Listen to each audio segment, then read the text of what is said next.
Good evening, and thank you so much for coming to our showcase. My name is Barbara Ozuna.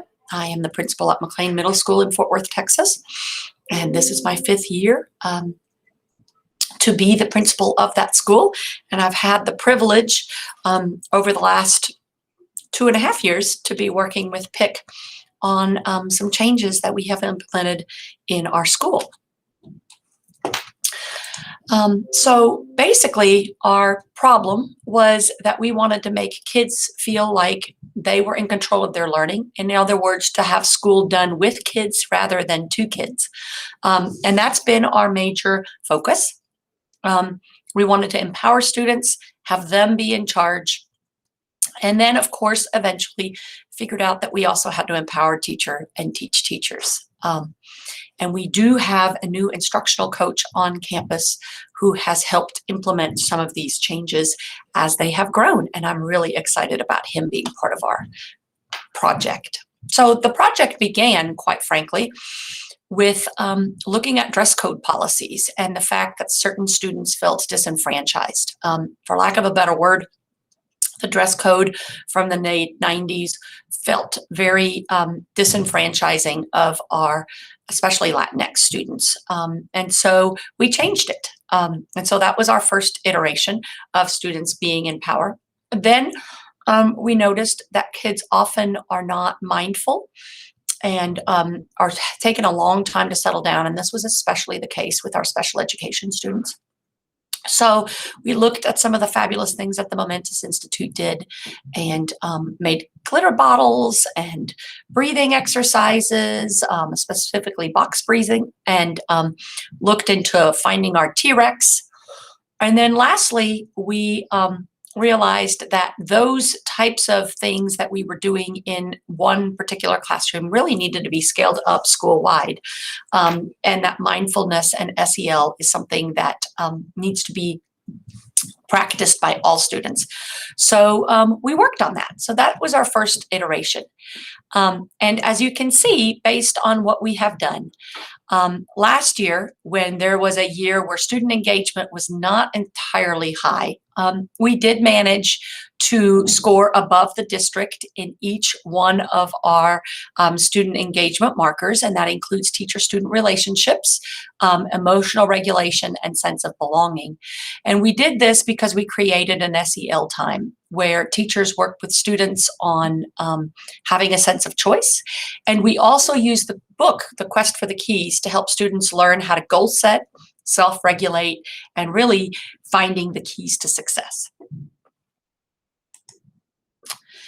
We also then felt like we needed to do more than just be mindful, because after all, we are a school and academic achievement is what we are rated on. And so we felt that this idea of student enfranchisement and choice needed to happen in the classrooms as well. And so we incorporated choice boards. These choice boards started at the beginning of the year. And if you remember last year, of course, it was a very different and interesting year. Choice boards allowed us to tell students what they needed to do and what they could choose to do to further their engagement. And it provided an easy way for us to communicate with parents on what was expected to be done by students during the week without overwhelming them. One particularly interesting choice board that we went with is our 7th grade math prototype. And they are the group that we had been working with before the pandemic began, and so had a lot more experience with choice boards than our regular teachers did. And so with them, we really started looking at how to use standards-based choice boards with different ways of students to enter. So in this particular case, this choice board has various entry points. The student goals set how many points they're going to earn. In this case, it was 15. And they have to show mastery.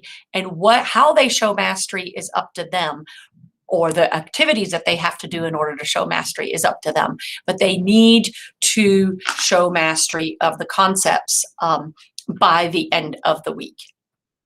And as you can see, we had some points that we were asking kids to create for each day, and this really helped them have ownership in what they were learning and how they were demonstrating what they were learning.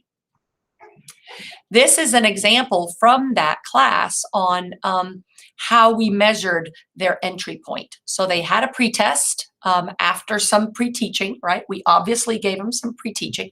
Then they got a pretest, and based on the score that they got on that pretest, they then entered into their choice board at the novice level and so forth. At the end of the week, all students did the mastery check. But students could choose to take that mastery check earlier if they were ready for it, and then move on to some enrichment activities because they felt like they were ready to do so. So again, it empowered students to do what they felt they needed to do to demonstrate their learning. And then, of course, if they tried the mastery check and they didn't make it, then they could go back into the choice board and work some more. So this wasn't in any way a summative assessment in the traditional sense. And what happened as a result of that?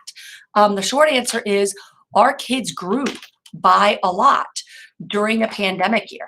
And that is pretty impressive. They started off at the 5th grade level, and they ended up on target with the 7th grade kids who were moving on to 8th grade. And that is a huge accomplishment. And we're hoping, of course, that that translates into STAR scores, which, although last year was a difficult year for that, you can see that as a result of our interventions, we went from being below the traditional schools at the bottom to actually being at the top of the traditional schools and in second place behind Daggett Montessori, who is our traditional special school rival. So we felt really pretty good about how well we did on that assessment based on what we were working on with our 7th grade math kiddos. So what have we learned? We've learned that students need to feel they have choice. They need to feel like school is being done with them instead of for them. We worked with our special education population as we were designing our SEL stuff. And even as we worked with our 7th grade kids, it was incumbent upon us to realize that those 7th grade on-level kids were our weakest math kids, essentially, besides our our resource kids. So having them grow means that other kids are moving as well. We feel like all students deserve to move from can't to can, and that they need to see growth in what they are doing because that helps motivate them to do better. And we feel that students who don't like school need to have a voice in what they're learning. And teachers also need to have a voice in what they're working on because they learn by doing as well.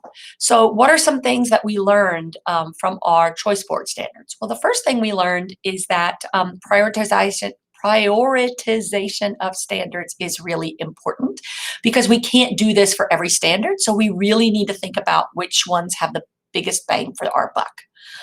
We also need to learn how to analyze student work really, really carefully so that we can see what shows demonstration of mastery, where that evidence is, and what teachers need to do to get demonstration of mastery. In other words, what are the intermediate steps towards mastery that help kids and teachers gain confidence? And then the last thing we're working on is national board certification, simply because we feel that it is an important part of continued learning for teachers to have that certification available to them so that we can then empower them to make more money and to be able to apply what they're learning in the classroom to a certification, because that's what happens in other professions as well.